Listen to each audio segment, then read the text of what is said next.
remet la basse et on remet la caisse claire.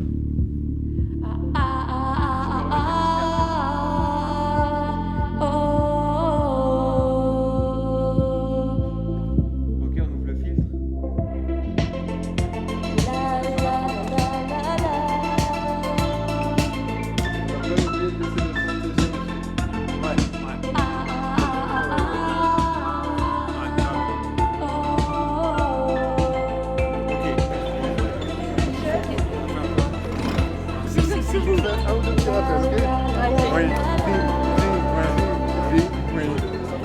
Le projet, c'est créer des interventions autour de la musique de Mélotronique, qui est une fanfare avec des cuivres et des percussions, qui joue un répertoire de musique électronique, mais avec des instruments acoustiques.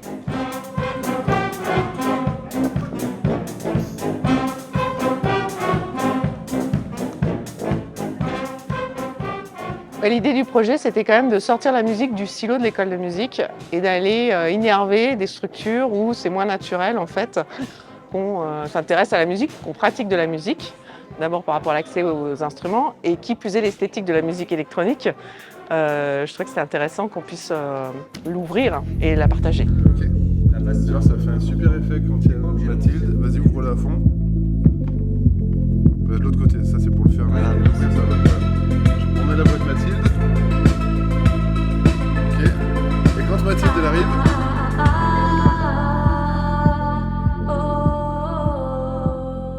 Les structures destinataires du projet, c'est l'IME Faidoli. Donc c'est un institut médico-éducatif et donc des élèves en situation de handicap qui ont travaillé plutôt là sur vraiment l'électronique, la musique électronique. Et le deuxième groupe destinataire du projet, en plus des maternelles, donc au milieu scolaire, c'est l'ESAT, les Amis du Plateau. Donc c'est des espaces de travail protégés avec des adultes en situation de handicap.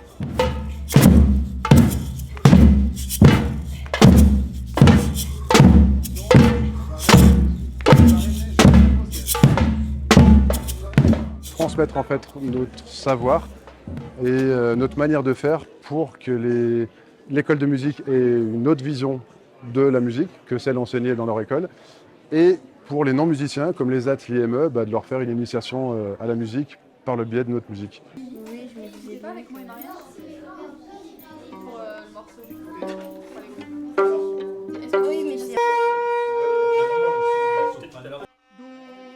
ça nous sort vraiment de notre zone de confort, de notre répertoire qu'on peut faire en cours, qui peut être plus classique ou plus jazz en fonction des élèves.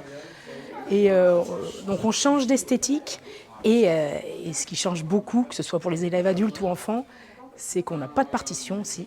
Donc ça c'est super parce qu'on est vraiment que sur les oreilles et la mémoire.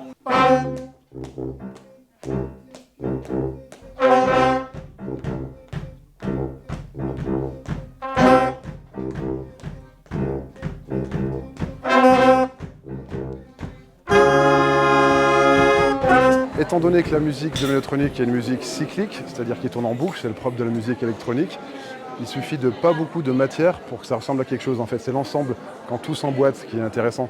Ce qui fait que pour l'école de musique, on a ouvert l'atelier dès la 2e année. En gros, dès qu'on sait faire 2-3 notes, ça suffit, parce que ça va être juste ces 2-3 notes en boucle qui, dans un tout, vont faire une belle musique.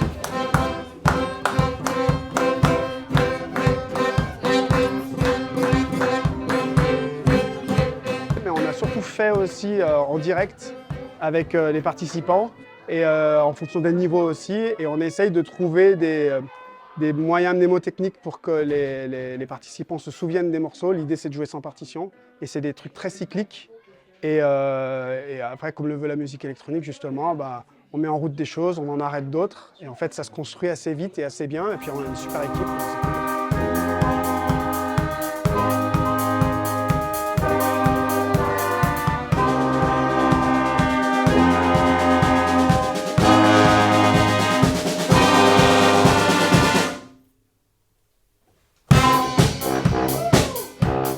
Pour la batucada, par exemple, les sourdos, les gros tambours qu'on voit, nous ont servi de basse, par exemple.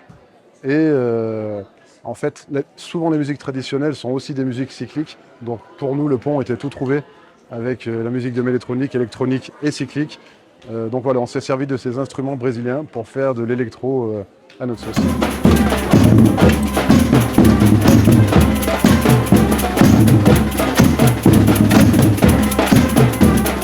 L'idée, c'est de créer une expérience commune autour d'une pratique artistique et qui plus est là autour de la musique et de créer en plus de cette expérience commune et de cette découverte artistique du plaisir. Et je pense que sur ce projet, c'est mission accomplie.